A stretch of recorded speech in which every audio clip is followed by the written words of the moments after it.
It's Skin Cancer Awareness Month, and today is Melanoma Monday, when all of us are urged to self-examine our skin and go to a doctor if we find any sign of the most malignant form of skin cancer.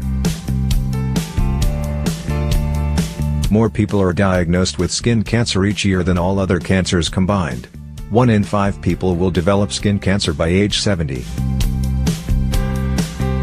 Melanoma is the most dangerous form. It accounts for just 1% of skin cancer cases, but the majority of deaths. According to the American Cancer Society, more than 91,000 people are expected to be diagnosed with melanoma this year. Dr. Elizabeth Hale, a clinical associate professor of dermatology at NYU Langone Medical Center, and a paid consultant for Coppertone, visited CBS This Morning to talk about skin cancer risk factors and the importance of sunscreen. Last year Dr. Hale diagnosed co-host Norah O'Donnell's melanoma. "I'm so grateful that we caught your melanoma early," she said.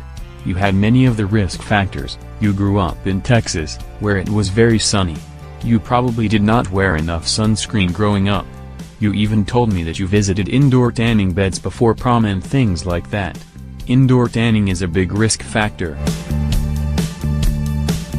We see skin cancer and melanoma in all skin types, but people with your coloring, fair skin, light eyes, who've spent a lot of time in the sun, are at an increased risk for sure. Tanning beds have been found to increase the risk for melanoma by 75%. "A lot of young women visit tanning beds," said O'Donnell. "It is a big problem," Hale said. "As dermatologists we're trying to help legislate this better. Some states already do not allow indoor tanning under the age of 18. In fact, last year a study came out that melanoma is more linked to tanning than smoking is to lung cancer. So, it's a real risk, and we're really trying to educate our youths and our adolescents to stay out of tanning beds and to use more sunscreens." "No parent gets more exercise than trying to put sunscreen on a child," said co-host John Dickerson. "How much of a battle should you engage in?" "It's super important," Hale replied. "In fact, 5 or more sunburns at any time in our life doubles our risk for melanoma, so we really want to treat children young and get them the message that sunscreen is just like wearing a helmet when they ride their bikes or when they ski." She also recommended an online initiative by 4-H and Coppertone called Protect What Matters Most. "It's about giving our kids the power to engage in sunscreen themselves, so we're not the parents running around trying to put it on.